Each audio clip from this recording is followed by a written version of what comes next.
Hi, Diane from the Downtown Public Library. Isn't that a gorgeous little tomato? It's supposed to be that small. However, a lot of the tomatoes that are supposed to be bigger are a little bit smaller than they are. And there's still some tomatoes coming on, but not a whole lot going on. I'm still leaving my little jalapenos because they're still producing, but again, a little bit smaller, a little bit slower. It's time for the fall garden. Now right over here, I don't have my garden spider anymore. She's taken off for other parts unknown or gone to the spider rainbow bridge or whatever it is for insects. But she's left an egg case right here in my lantana, which now forces me to leave this here. Maybe take some cuttings, I don't know. So in the spring, there will be spiders because I noticed now that the flea beetles are mostly gone, although that looks like a few new ones there.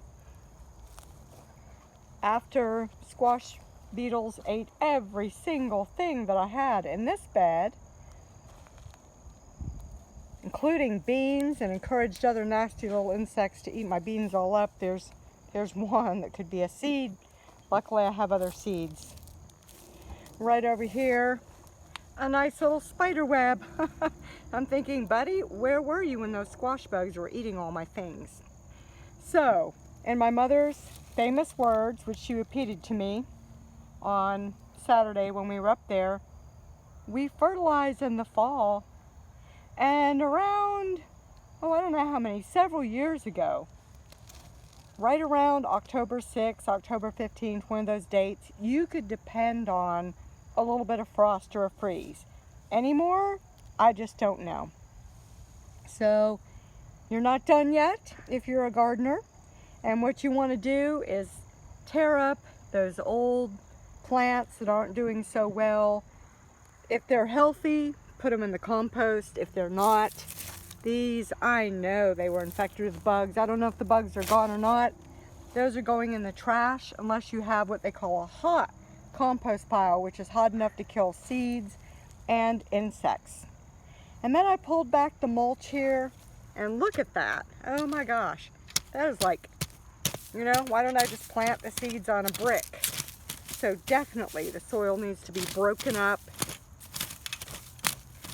The mulch moved aside. In this bed, I haven't really made a decision yet whether it should go into compost because it was so full of all those little squash bugs. If you didn't have a problem with bugs, you didn't really have a problem in this bed with insects, so what I'm doing is I'm just saving some of the mulch and then some of it and the leaves that have fallen in and a few little leaves that are around. I'm just going to mix those up in the soil. That poor little pepper was not getting enough sun out here. Leafy things like cardoons, once it gets some food and it's not so hot, it'll do better. So what you want to do is get rid of the plants that aren't producing, especially the ones that are dead or insects have chewed up. You don't need those in your garden. If you want to encourage butterflies and pollinators, then sure, in the back of your yard, and there is actually an ironweed flower right over there against the next door neighbor's house. You can cut those perennials down, but not all the way. And those little insects hide and make homes inside of those, but you don't want to help squash bugs or Colorado beetles or flea bugs or beetles or any of those other little garden eating pests right in your garden. Let those things live out in the weeds back behind your house or wherever they are. So what you'll need to do is you can get some kind of nice, I prefer organic plant food because it's got stuff in it that's going to break down, not salts to pollute the soil, or some kind of mushroom compost. This is a planting mix that has worm castings in it. Right now, Crabtree Farms is having their big sale, and you can get worm castings while they last. They're very popular. Mushroom compost, black cow, or other, whatever store brand composted cow manure. If you have a friend with a barn or a horse or something like that, rabbits, all of that stuff's really good. Get it mixed in there because the things that you're going to plant are going to want that. And all of that little bit of leftover mulch and those leaves and things, they will break that soil up and make it nice and friable. It'll continue to break down. And then you won't have hard soil like you see right here. I mean, that's, you know, things would have been probably doing a little bit better if I'd made sure that soil was a little bit worked up. That's a thing that we forget to do sometimes, especially if you have ornamentals and things out in your yard. You're not switching out the plants all the time like you do in a vegetable garden.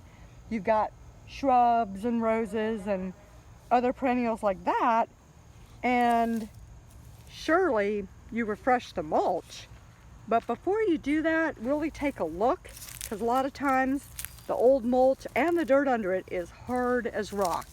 And you don't want to till up way down. You don't want to disturb the seed of the weeds that are under there.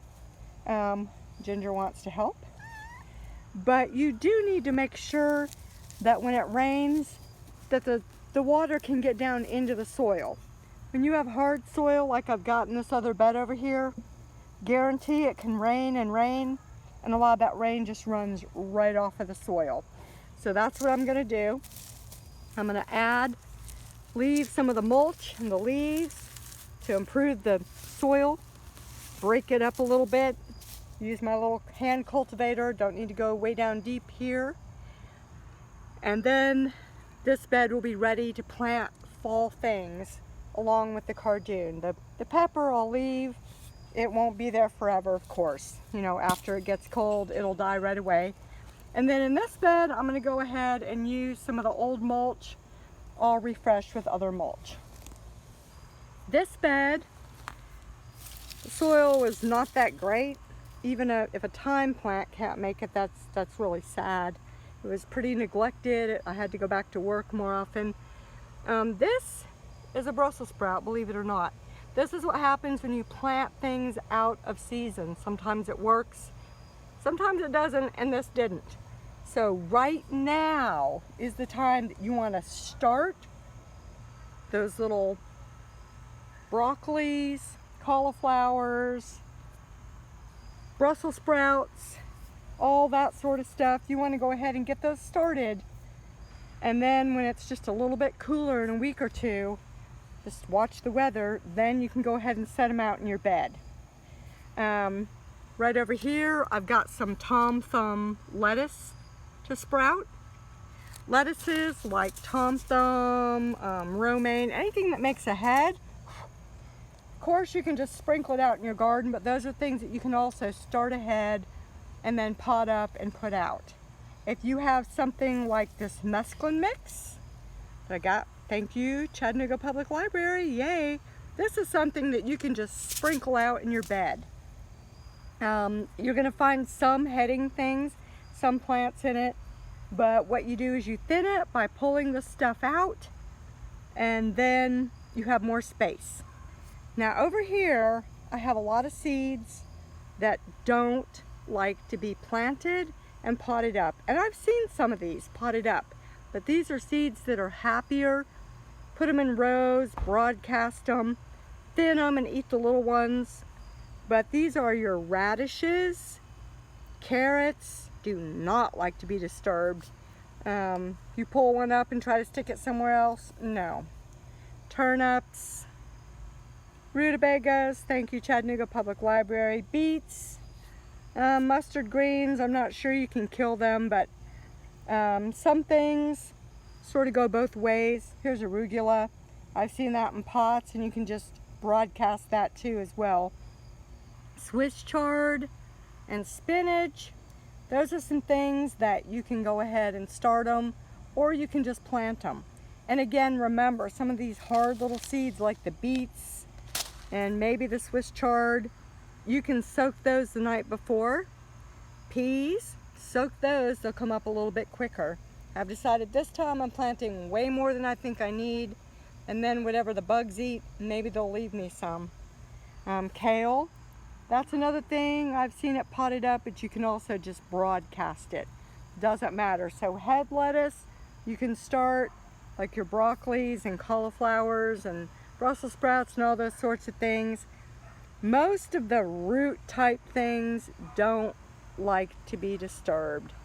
You can put them in pots, you can put them out in the ground, you can put them in raised beds, but turnips, carrots, beets, radishes, all those sorts of things really don't want to be disturbed. They want to be planted and left alone. Thin them by pulling them up.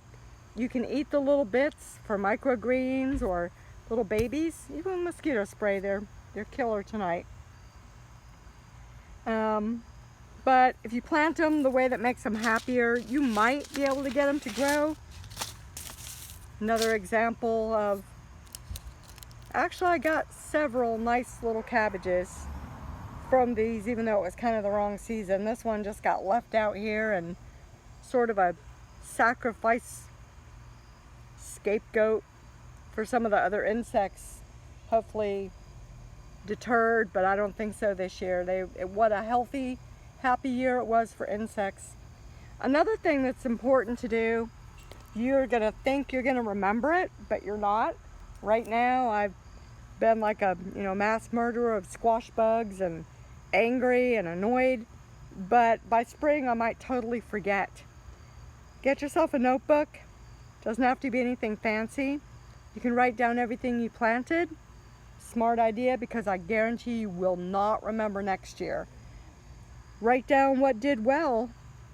My tomatoes were wonderful this year. They did a great job. Peppers, they were okay. They started a little bit late.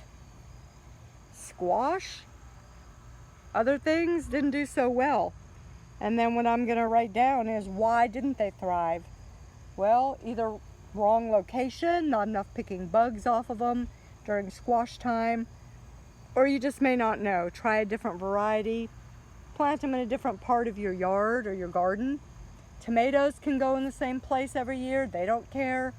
But it's not a bad idea to switch up other things, just to trick the bugs if you can. Good luck tricking your bugs. Enjoy your garden now that it's a little bit cooler. It's more pleasant to get out there. And remember, whatever you believe it is, whether it's global warming or whatever's going on in the world, it's a lot warmer. We have more time for growing things, and we do fertilize in the fall. Have a great day, stay safe, and enjoy your garden. See you next time.